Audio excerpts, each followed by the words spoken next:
بسم اللہ الرحمن الرحیم۔ ہمارے چینل میں خوش آمدید۔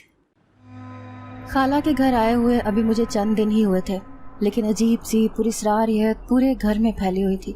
گھر میں اتنے سارے لوگ رہتے تھے، لیکن مجھے آئے ہوئے 15 دن ہو گئے تھے۔ میں نے آج تک گھر میں رہنے والے سارے افراد کو اکٹھے نہیں دیکھا تھا۔ سبھی ایک دوسرے سے کھینچے کھینچے نظر آتے تھے۔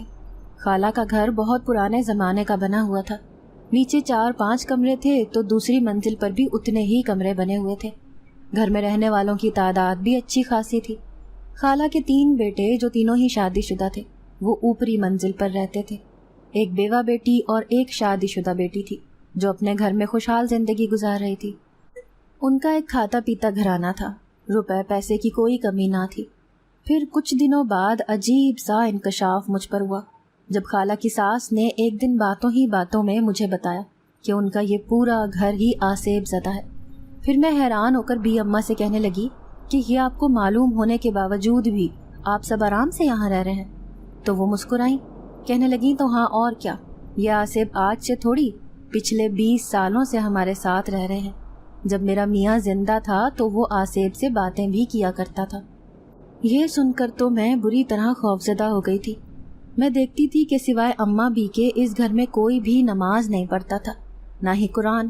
عجیب سی منحوسیت پورے گھر پر طاری رہتی تھی، لیکن میں ان جیسی نہ تھی۔ اماں نے شروع سے ہی مجھے دین کی طرف راغب کرنا شروع کر دیا تھا۔ جیسے ہی میں بڑی ہوتی گئی میرا مذہب کی طرف زیادہ جھکاؤ ہوتا گیا، اسی لیے میں پابندی سے 5 وقت کی نماز پڑھا کرتی تھی۔ صبح سویرے اٹھنا میرا روز کا معمول تھا۔ جب میں یہاں صبح صبح اٹھا کرتی تھی تو میں دیکھتی تھی کہ سارے ہی سوئے ہوئے ہوتے تھے، بس اماں بھی اپنے تخت پر بیٹھی تسبیح پڑھ رہی ہوتی۔ انہیں دیکھ کر بے ساختہ مجھے اپنی اماں یاد آ جاتی تھی۔ میرا نام فاطمہ ہے۔ میرا تعلق ایک چھوٹے سے گاؤں سے تھا۔ میں اپنی اماں کی اکلوتی اولاد تھی۔ ابا کا ذکر میں نے اس لیے نہیں کیا کیونکہ میرا ابا شاید باپ کہلانے کے لائق بھی نہ تھا۔ اماں بیچاری نے ان کے ہوتے ہوئے بھی اکیلے ہی میری پرورش کی تھی۔ ابا شروع سے ہی اپنے خراب دوستوں کی صحبت میں رہ کر نشہ کرنے لگ گئے تھے۔ وہ اپنی کسی کزن سے محبت کرتے تھے اور ان سے شادی نہ ہونے پر ان کی شادی زبردستی میری اماں سے کر دی گئی۔ اسی بات کا بدلہ لینے کے لیے انہوں نے اماں کو ستانا شروع کر دیا۔ جیسے تیسے میں تو اس دنیا میں آ گئی، لیکن اماں کی زندگی کسی دوزخ سے کم نہ تھی۔ خاندان والوں کے سمجھانے کے باوجود بھی وہ اپنی اس روش سے باز نہ آئے تھے۔ کام دھندا تو کچھ کرتے ہی نہ تھے۔ اماں بیچاری جو زمینداروں کے گھر کام کیا کرتی تھی، ان کے بھی پیسے چرا کر گھر سے بھاگ جایا کرتے تھے۔ لوگوں نے اماں کو بہت کہا کہ یہ تو تیری زندگی کا ایک ناسور بن کے رہ گیا ہے، تو اس سے اپنا پیچھا کیوں نہیں چھڑا لیتی؟ لیکن اماں کو ایک طلاق یافتہ عورت کہلانا منظور نہیں تھا، اسی لیے انہوں نے ابا سے طلاق نہ لی۔ جیسے جیسے میں بڑی ہوتی جا رہی تھی اماں مجھے ابا کے سائے سے بھی دور رکھا کرتی۔ جب میں صرف 4 سال کی تھی تو اماں نے مجھے مدرسے میں بٹھا دیا تھا۔ یوں صرف 8 سال کی عمر میں ہی میں نے قرآن شریف پڑھ کر اماں کا سر فخر سے بلند کر دیا تھا۔ ہمارے گاؤں میں ایک سرکاری اسکول تھا جو 10 جماعت تک تھا۔ میں پڑھنے میں اچھی تھی، اسی لیے میں نے 16 سال کی عمر میں میٹرک کر لیا تھا۔ میری نیک فطرت دیکھ کر گاؤں کے لوگ حیران ہوتے تھے کہ ایک نشئی کی بیٹی ہونے کے باوجود بھی میرا جھکاؤ دین کی طرف کس قدر تھا۔ لیکن برا ہو قسمت کا جب میرے باپ کو نشے کے ساتھ ساتھ جوا کھیلنے کی بھی لت لگ گئی۔ انہوں نے اپنے ایک امیر دوست سے نہ جانے کتنا پیسہ ادھار لے رکھا تھا۔ وہ پیسہ ابا نے جوا کھیلنے کے لیے سود پر اٹھایا تھا۔ اب وہ بڑھتے بڑھتے اتنا ہو گیا کہ ابا کے لیے وہ سود ادا کرنا ممکن نہ تھا۔ پھر ایک دن تو حد ہی ہو گئی جب ابا کا وہ دوست ہمارے گھر آ گیا اور ابا کو قرضہ نہ ادا کرنے کی وجہ سے خطرناک نتائج کی دھمکیاں دے رہا تھا۔ میں اماں کے ساتھ کمرے میں دبک کر رونے لگی۔ پھر دوسرے دن ابا نے ایک قیامت خیز فیصلہ کیا جب اپنے عمر رسیدہ دوست سے انہوں نے میرا نکاح طے کر دیا۔ یہ بات میں نے اور اماں نے اپنے کانوں سے سنی تھی جب وہ اپنے دوست نذیر کو گھر لے کر آئے اور اس سے کہنے لگے کہ تیرا 10 لاکھ کا قرضہ ادا کرنا میرے لیے ممکن نہیں ہے، میری بیٹی جوان ہے، تو اس سے نکاح کر لے۔ یہ سن کر میرے اور اماں کے اوزان خطا ہو گئے تھے۔ پھر انہوں نے ایک دن کا بھی انتظار نہیں کیا اور ایک بیگ میں میرے جوڑے رکھے اور مجھے شہر میں رہنے والی میری خالہ کے گھر بھیج دیا۔ خالہ کے گھر کا پتہ ابا کو معلوم نہ تھا اور نہ ہی وہ آتے جاتے تھے۔ یوں میں شہر میں جانے والی ٹرین میں اکیلی بیٹھ کر خالہ کے گھر آ گئی، لیکن یہاں کا ماحول عجیب سا گھٹا گھٹا سا تھا، جہاں پر سانس بھی لو تو ایسے لگتا ہے کہ جیسے سینے پر کوئی بوجھ دھرا ہو۔ گھر میں رہنے والے اتنے لوگ تھے پر گھر میں رونق نہ تھی، سبھی ایک دوسرے سے بس ضرورت کے تحت بات کرتے تھے۔ خالہ نے مجھے جو کمرہ رہنے کے لیے دیا تھا وہ سب سے آخر میں تھا۔ پہلے وہ ایک اسٹور تھا جس میں ضرورت کا سامان رکھا تھا، لیکن میرے آنے پر خالہ نے وہ کمرہ مجھے دے دیا تھا۔ میں نے صاف ستھرا کر کے اسے رہنے کے قابل بنا لیا تھا۔ اب میں آرام سے وہاں پر رہ رہی تھی۔ میں صبح صبح اٹھ جاتی تھی، اسی لیے خالہ نے ناشتہ بنانے کی ذمہ داری میرے سر پر ڈال دی۔ ویسے بھی ان کی تینوں بہویں الگ ہی کھانا بنایا کرتی تھیں اور نیچے صرف خالہ خالو اور ان کا ایک بیٹا تھا جس کا ناشتہ بنایا جاتا تھا۔ مجھے یوں نماز قرآن پڑھتے دیکھ کر خالہ بڑی خوش نظر آتی تھی، کہتی تھیں کہ تمہاری اماں نے تو تمہاری بڑی اچھی تربیت کی ہے۔ مجھے یہاں رہتے ہوئے ابھی 15 دن ہی ہوئے تھے، لیکن مجھے ہر وقت اماں کی یاد آتی رہتی تھی۔ پتہ نہیں پیچھے سے ابا نے ان کا کیا حال کیا ہوگا۔ میری زندگی بچانے کے لیے اماں نے اتنا بڑا قدم اٹھا کر مجھے شہر بھیج دیا تھا، لیکن کہیں ابا نے ان کے ساتھ میرے پیچھے سے مار پیٹ نہ کی ہو، یہی سوچ سوچ کر میرا دل اداس رہتا تھا۔ خالہ کی ساس بھی بہت اچھی تھی، وہ میرا بہت خیال رکھتی تھیں۔ پھر ایک دن کچھ عجیب سا میرے ساتھ ہوا جسے سوچ سوچ کر پورا دن میں پریشان رہی۔ اس رات کو میں جلدی کام سے فارغ ہو کر اپنے کمرے میں چلی گئی تھی۔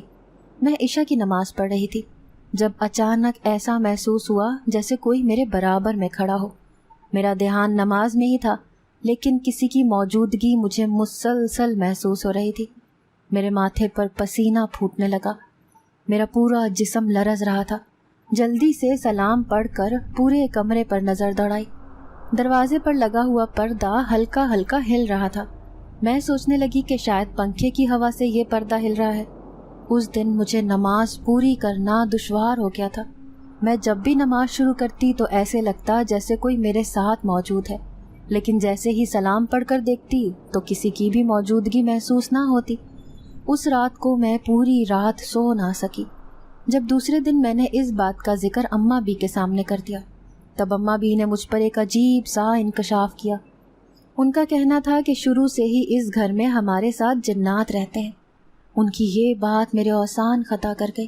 اب مجھے رات کو نیند نہیں آتی تھی، میں ہر وقت ڈری ڈری رہتی۔ نماز پڑھنے لگتی تو ایسے لگتا جیسے کوئی مجھے دیکھ رہا ہے، اور کسی کی موجودگی کا احساس مجھ پر شدت سے حاوی ہو جاتا۔ صبح کو نہ سونے کی وجہ سے میری آنکھیں لال رہنے لگیں۔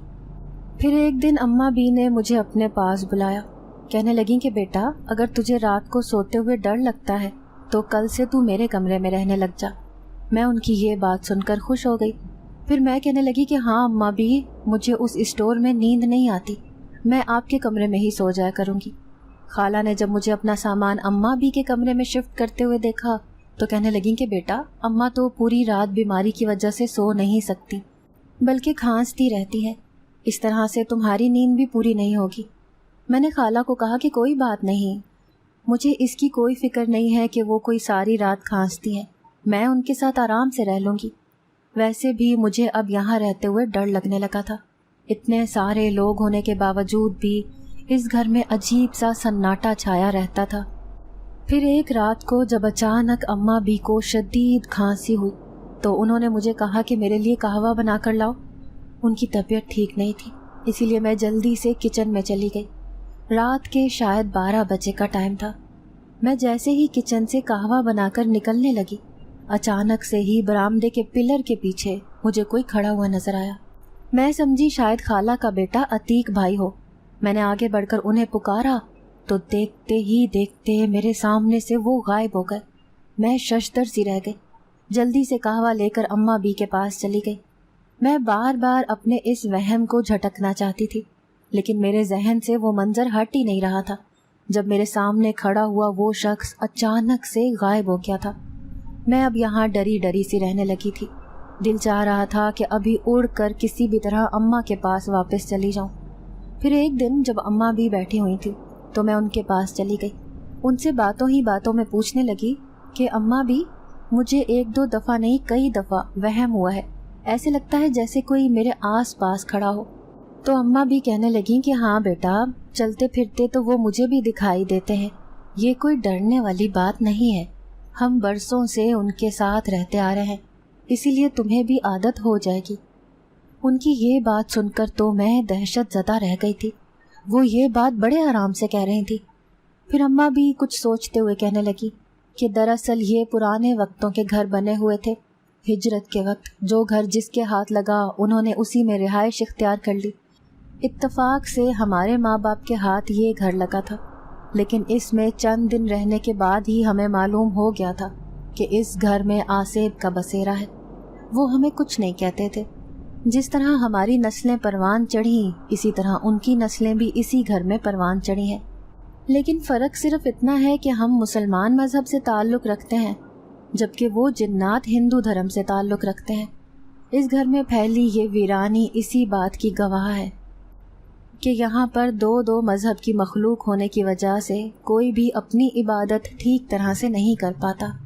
اگر ہم نماز پڑھنے کی کوشش کرتے ہیں تو وہ جنات ہمارے پاس آ کر بیٹھ جاتے ہیں اور مختلف حیلے بہانوں سے ہمیں تنگ کرتے ہیں، اور دوسری طرف جیسے ہی ہم رات کو سوتے ہیں تو ان کے مندر کی گھنٹیاں ہمیں صاف سنائی دیتی ہیں۔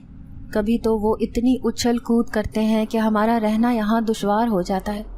کئی دفعہ ہم نے اس گھر کو بیچنے کی کوشش کی ہے، لیکن کوئی بھی اسے خریدنے پر تیار نہیں ہوتا، اور پھر ہم اتنے سارے افراد ہیں، سبھی کو رہنے کے لیے الگ الگ گھر چاہیے ہوگا، اتنے سارے گھر خریدنا ہمارے لیے ممکن نہیں۔ تم ابھی نئی یہاں آ کر رہنے لگی ہو، تمہیں بہت جلد ان سب چیزوں کی عادت ہو جائے گی۔ اماں بھی کی ان باتوں نے مجھ پر حیرت انگیز انکشافات کیے تھے۔ میں دل ہی دل میں توبہ توبہ کرنے لگی کہ ان ہندو جنات کی وجہ سے اس گھر میں رہنے والا کوئی بھی فرد عبادت نہیں کرتا، لیکن میں نے دل میں پکا ارادہ کر لیا کہ کچھ بھی ہو میں نماز اور قرآن پڑھنا ہرگز نہیں چھوڑوں گی، اور بھلے وہ مجھے کتنا ہی ڈراتے رہیں میں ان سے ڈرنے کی ہرگز کوشش نہیں کروں گی۔ دوسرے دن جیسے ہی صبح فجر کا وقت ہوا، میں نے بلند آواز سے تلاوت کرنا شروع کر دی۔ جب میں بیٹھی ہوئی تلاوت کر رہی تھی تو مجھے ایسا محسوس ہوتا کہ جیسے میرے آس پاس بہت سے لوگ کھڑے ہوں، لیکن جیسے ہی نظریں ہٹا کر میں آس پاس دیکھتی تو کوئی بھی نہ ہوتا۔ میں سمجھ گئی کہ یہاں اس گھر میں رہنے والے ہندو جنات کو میری عبادت سے تکلیف ہو رہی ہے۔ مجھے ان کی کوئی پرواہ نہ تھی۔ میں نے قرآن پڑھنا جاری رکھا۔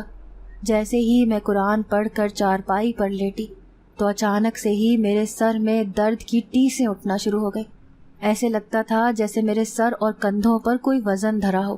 اچانک سے ہی شدید گھبراہٹ سی ہونے لگی تھی، ایسے لگتا تھا ابھی الٹی ہو جائے گی۔ یوں ہی سستانے کے لیے میں باہر آ کر اس درخت کے نیچے بیٹھ گئی جو صحن کے بیچوں بیچ لگا ہوا تھا۔ صبح کی ہلکی ہلکی ٹھنڈی ہوا چل رہی تھی، موسم بہت ہی دلکش ہو رہا تھا۔ میں وہاں بیٹھی ہوئی تھی کہ اچانک ہی میری نظر اسٹور کے دروازے پر پڑی جو کھلا ہوا تھا۔ عموماً جب تک میں اس کمرے میں رہتی آئی تھی تب تک وہ اسٹور کھلا رہتا تھا، لیکن اب پھپھو نے میرا سامان اس کمرے سے نکال کر تالا لگا دیا تھا، اور آج اس کھلے ہوئے دروازے کو دیکھ کر میں حیران تھی۔ پھر اس کمرے کو بند کرنے کے لیے میں اس دروازے کے سامنے جا کر کھڑی ہوئی کہ اچانک کسی نے میرا ہاتھ پکڑ کر مجھے اسٹور میں اندر دھکیل دیا۔ خوف سے میری گھگی بند گئی، لیکن مجھے اپنے ہاتھ پر کسی کے ہاتھ کا دباؤ محسوس ہوا تھا، اور زوردار دھکا لگنے کی وجہ سے میں اسٹور میں آ گئی تھی۔ پھر میرے دیکھتے ہی دیکھتے اسٹور روم کا دروازہ زوردار آواز سے بند ہوا، اور پھر میں دروازہ کھول کر باہر آنے کی کوشش کر رہی تھی، لیکن اتنا زور لگانے کے باوجود بھی دروازہ تھا کہ کھلنے کا نام ہی نہیں لے رہا تھا۔ میرے اوسان خطا ہو رہے تھے، ایسے لگتا تھا کہ کوئی میرے بہت قریب کھڑا ہو۔ اس کی گرم گرم سانسیں میں اپنے وجود پر بآسانی محسوس کر رہی تھی۔ میں خوف سے رونے لگی اور بار بار دروازہ بجاتی کہ خالہ پلیز دروازہ کھولو، میں اس کمرے میں بند ہو گئی ہوں، لیکن پورے گھر میں سب ہی گھوڑے گدھے بیچ کر سو رہے تھے۔ بھلا کون میری آواز سنتا؟ میں وہیں نیچے بیٹھ گئی اور زور زور سے رونے لگی۔ اچانک ہی کسی نے مجھے پکارا تھا، لڑکی سنو۔ میں خوف زدہ سی آنسوؤں بھری آنکھوں سے چہرہ اٹھا کر ادھر ادھر دیکھنے لگی۔ اچانک ہی اسٹور روم میں لگے ہوئے پردے کے پیچھے سے مجھے ایک ہاتھ نظر آیا جو مجھے اپنی طرف بلا رہا تھا۔ یہ دیکھ کر میں اتنی زور زور سے چیخی کہ در و دیوار ہل گئے اور پھر میں وہیں بے ہوش ہو کر گر پڑی۔ جب میری آنکھ کھلی تو میں اماں بھی کے کمرے میں لیٹی ہوئی تھی۔ اماں بھی پاس ہی بیٹھی تسبیح پڑھ پڑھ کر مجھ پر کچھ دم کر رہی تھی۔ پھر میں اٹھ کر بیٹھی تو مجھے اپنے پاس کھڑی خالہ نظر آئی جو تشویش سے مجھے دیکھ رہی تھی۔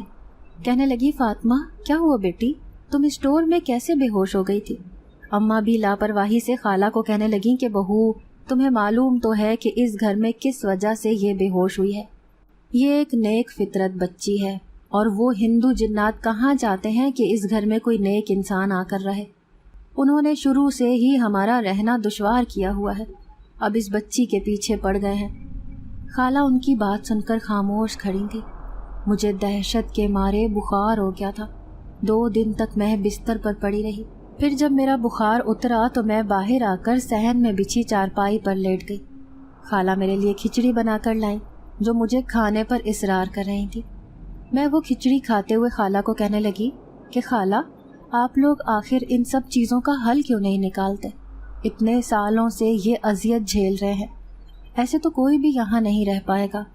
خدا کے لیے آپ اماں سے کوئی رابطہ کریں تاکہ اماں مجھے اپنے پاس واپس بلا لیں۔ پھر خالہ اداسی سے کہنے لگی کہ بیٹا، تم ہمارے گھر کے حالات تو جانتی ہو، ہم مجبوری کے تحت اسی گھر میں رہنے پر مجبور ہیں۔ کیا کریں، اتنا بڑا گھر ہے، چھوڑ کے بھی نہیں جا سکتے۔ ویسے بھی انہوں نے آج تک ہمیں کوئی نقصان نہیں پہنچایا، لیکن جو بھی کوئی نیا آ کر اس گھر میں رہتا ہے تو اسے وہ ڈرانے کی کوشش ضرور کرتے ہیں۔ تم بھی ان چیزوں پر زیادہ دھیان نہ دو، جتنا تم زیادہ ڈرو گی اتنا ہی وہ تمہیں ڈرائیں گے۔ خالہ کی باتیں میرے لیے حیران کن تھی۔ 2-3 دن گزر گئے، میرے ساتھ کچھ بھی نہ ہوا۔ پھر ایک دن کچھ ایسا ہوا جس نے مجھے سر سے پاؤں تک ہلا کر رکھ دیا تھا۔ میں رات کو اماں بی کے کمرے میں سوئی ہوئی تھی، لیکن اچانک ہی آدھی رات کو میری آنکھ کھلی۔ میں خود کو دیکھ کر حیران رہ گئی، کیونکہ میں اماں بی کے کمرے میں سوئی تھی لیکن اب میں اسٹور روم میں موجود تھی۔ میں نے دیکھا اسٹور میں ہلکی ہلکی روشنی جل رہی تھی اور کمرے کا دروازہ مکمل طور پر بند تھا۔ میں گھبراتے ہوئے اٹھی، میرا دوپٹہ بھی شاید اماں بی کے کمرے میں رہ گیا تھا۔ ایسے ہی دروازے کے پاس دروازہ کھولنے کے لیے بڑھی تو اچانک سے کسی نے آواز دے کر مجھے روکا۔ وہ آواز بہت بھاری اور روبدار تھی۔ میں نے خوف سے پیچھے پلٹ کر دیکھا۔ اونچا لمبا نہ جانے کون تھا جو میرے پیچھے مجھے چمکدار روشن آنکھوں سے گھور رہا تھا۔ اسے دیکھ کر مجھ پر سکتہ طاری ہو گیا۔ میں دیوار کے ساتھ لگ کر یوں چپک کر کھڑی تھی جیسے ابھی گر جاؤں گی۔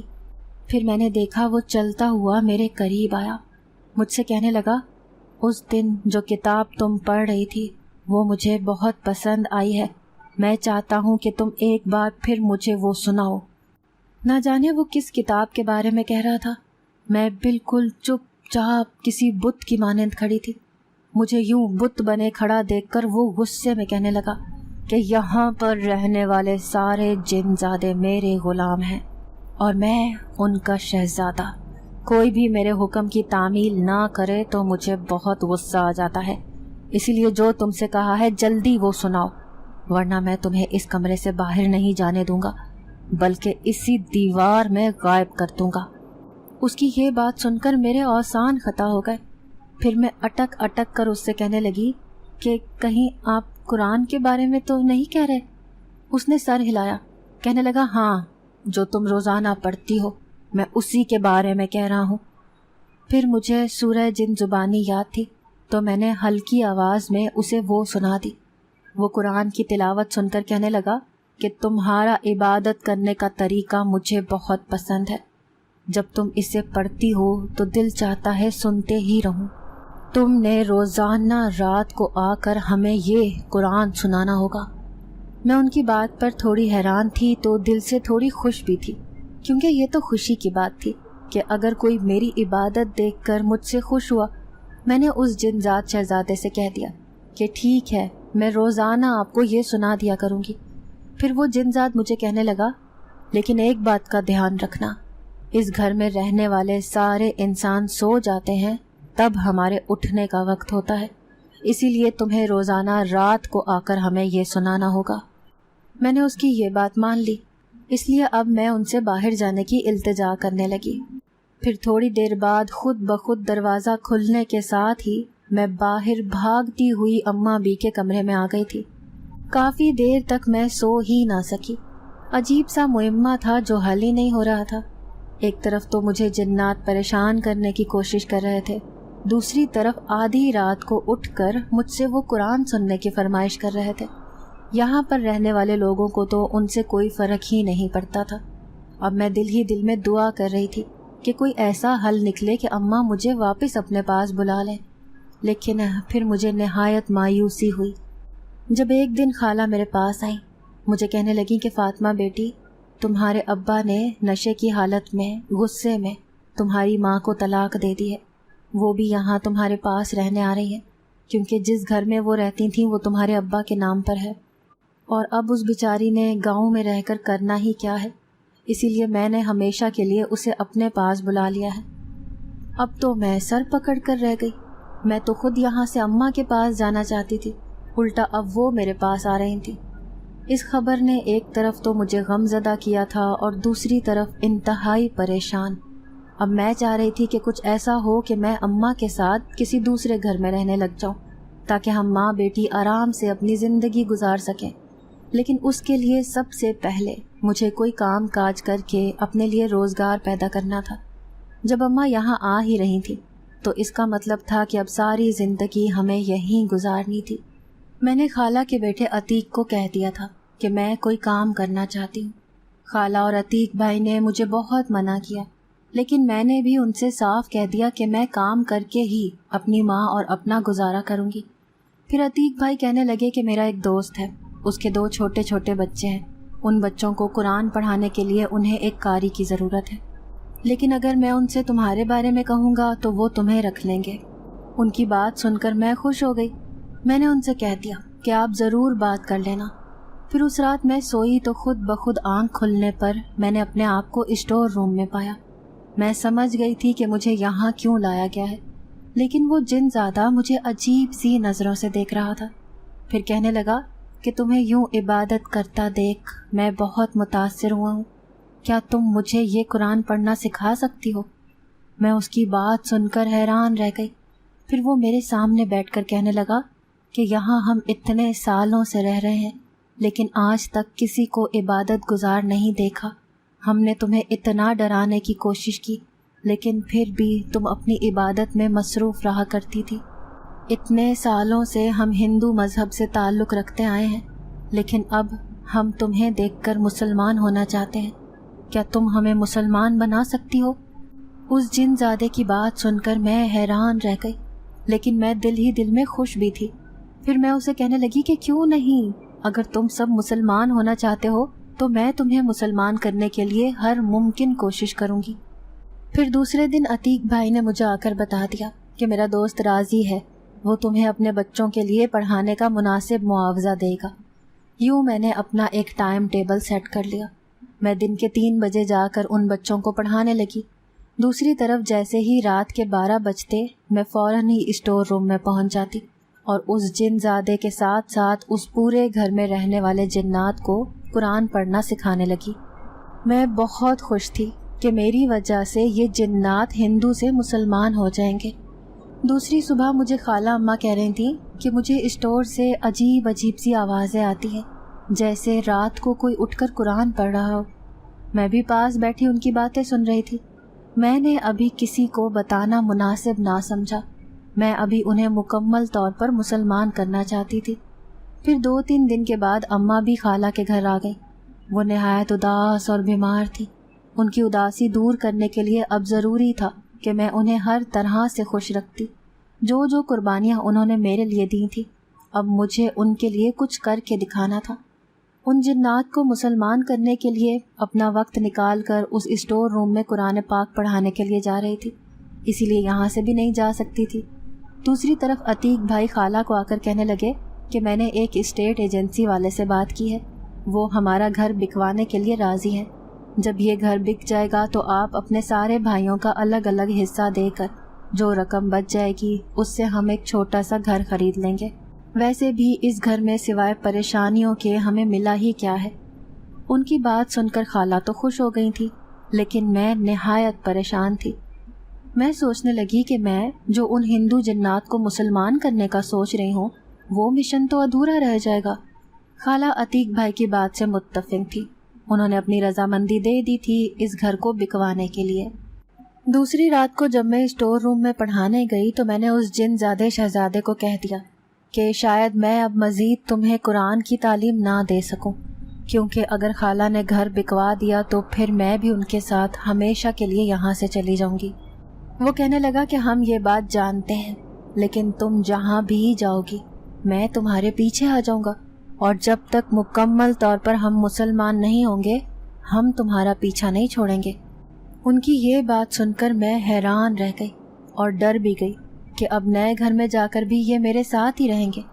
پھر میں اس جن زادے شہزادے سے التجا کرنے لگی کہ اگر تم سب دوبارہ میرے پیچھے میرے گھر میں آ گئے تو خالہ اور اس کے خاندان کو بہت پریشانیاں اٹھانی پڑیں گی، اسی لیے میں تمہیں کہتی ہوں کہ تم میں سے صرف ایک ہی میرے پاس آ کر قرآن پڑھ سکتا ہے، اور جب وہ مجھ سے پڑھنا سیکھ جائے گا تو باقی جنات کو بھی پڑھا ہوا قرآن آرام سے سکھا دے گا۔ میری بات سن کر وہ جن زیادہ مجھ سے متفق ہو گیا، کہنے لگا کہ ہاں یہ ٹھیک ہے۔ میں خوش ہو گئی کہ چلو یہ میری اس بات پر تو راضی ہوئے۔ جس گھر میں میں بچوں کو پڑھانے جاتی تھی وہ بچے انتہائی شریر تھے۔ میں 2 گھنٹے تک بیٹھ کر پڑھایا کرتی تھی، لیکن پھر بھی انہیں سبق ہی یاد نہیں رہتا تھا۔ لیکن معاوضہ اچھا ہونے کی وجہ سے مجھے مجبوراً انہیں پڑھانے کا سلسلہ جاری رکھنا تھا۔ دوسری طرف گھر کو دیکھنے کے لیے لوگ آ رہے تھے، کیونکہ یہ گھر بکنے پر تھا، اس لیے کبھی کوئی دیکھنے آتا تو کبھی کوئی۔ ایجنسی والے نے عتیق بھائی اور خالہ کو منع کر دیا تھا کہ کسی کے سامنے بھی یہ ذکر نہ کرنا کہ یہ گھر آسیب زدہ ہے۔ اگر لوگوں کو یہ معلوم ہو گیا تو کوئی بھی اس گھر کو نہیں خریدے گا۔ پھر تھوڑے ہی دن کے بعد ایک فیملی آئی جو اچھی خاصی بڑی تھی۔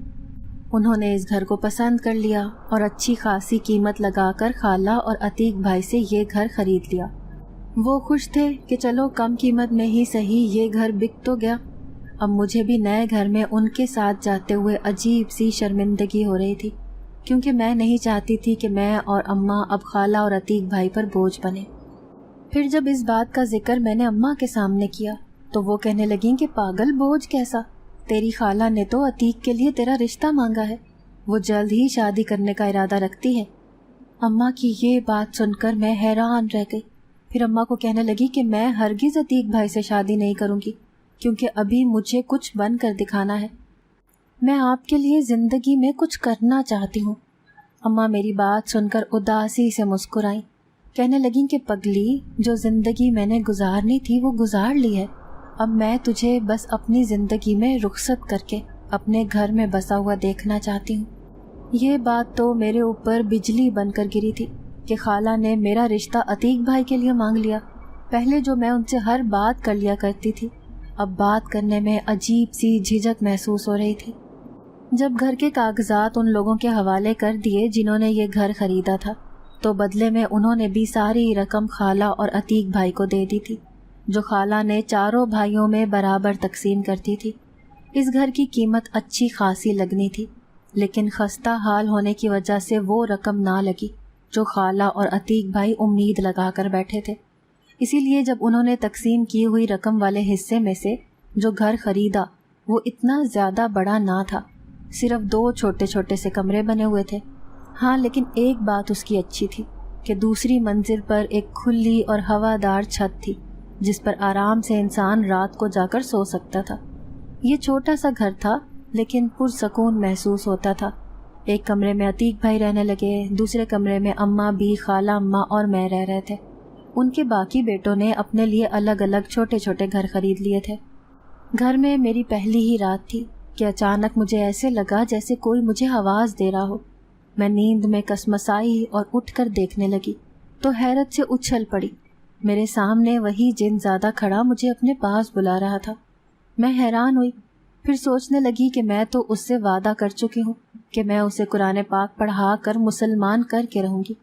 یہی سوچ کر میں اٹھی، وضو کیا اور سیدھا چھت پر چلی گئی۔ اب وہ جن زیادہ میرے سامنے بیٹھا تھا، پھر میں اسے ایک ایک لفظ کر کے پڑھنا سکھا دیا۔ یہ کام اتنا آسان بھی نہ تھا۔ مجھے پتا تھا کہ اب یہ روزانہ ہی یہاں پر آیا کرے گا۔ ڈر بھی لگ رہا تھا کہ کہیں خالہ یا اماں یا کسی اور کو یہ شک نہ ہو جائے کہ میں اس جن زادے کو اپنے پیچھے لگا کر یہاں بھی لے آئی ہوں۔ اگر اسی طرح میں راتوں کو اٹھ کر سیڑھیاں چڑھ کر اوپر آتی اور نیچے اترتی تو کسی نہ کسی نے تو مجھے دیکھ ہی لینا تھا۔ اب میں بہت زیادہ گھبرا رہی تھی۔ جلدی جلدی اسے سبق یاد کروایا اور پھر اس سے التجا کی کہ تم نے جس طرح میرے سامنے خود کو ظاہر کیا ہے، اس طرح سے خدا کے لیے کسی اور کے سامنے نہ آنا۔ ایسا نہ ہو کہ تمہاری وجہ سے میری زندگی میں عذاب آ جائے۔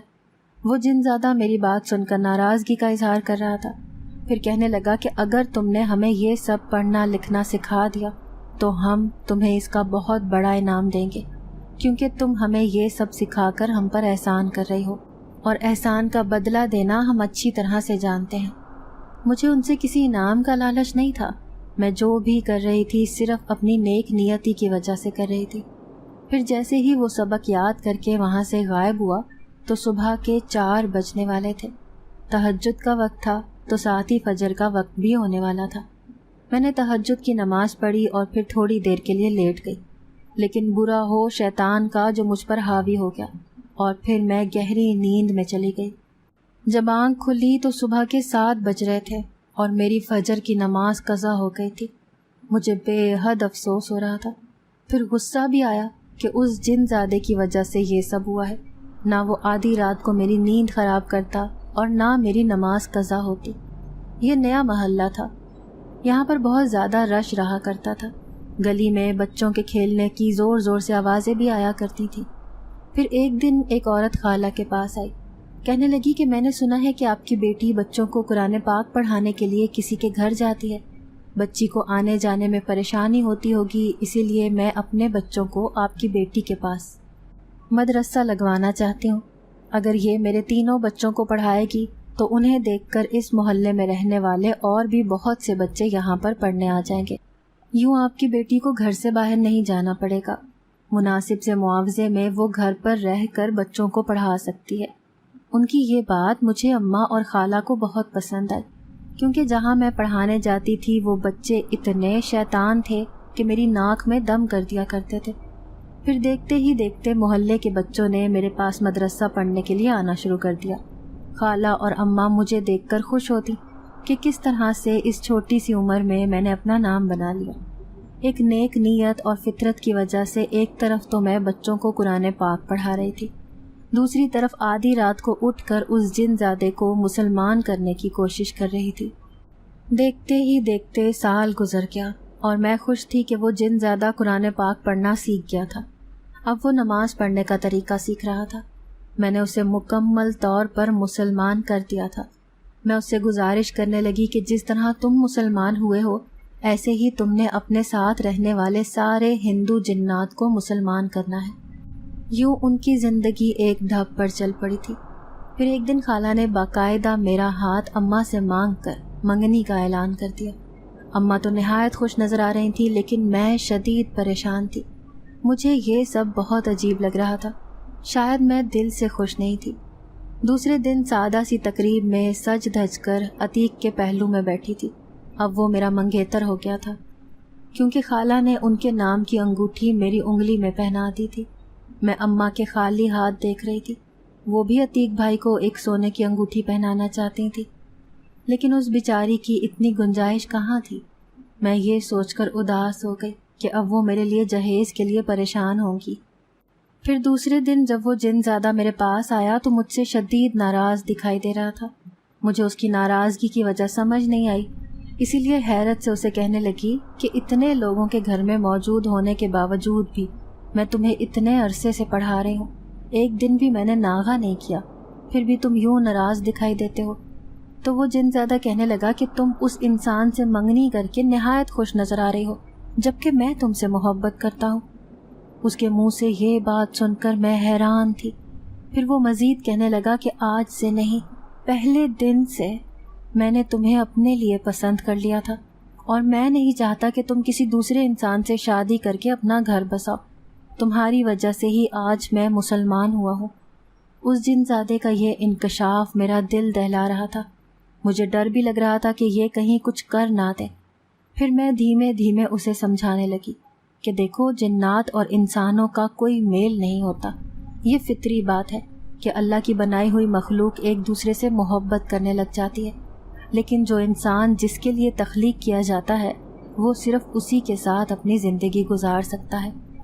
اسی لیے مہربانی کر کے تم اپنے دل سے میرا خیال نکال دو، کیونکہ میں ایک انسان ہوں اور ایک انسان سے شادی کر کے ہی اپنا گھر بساؤں گی۔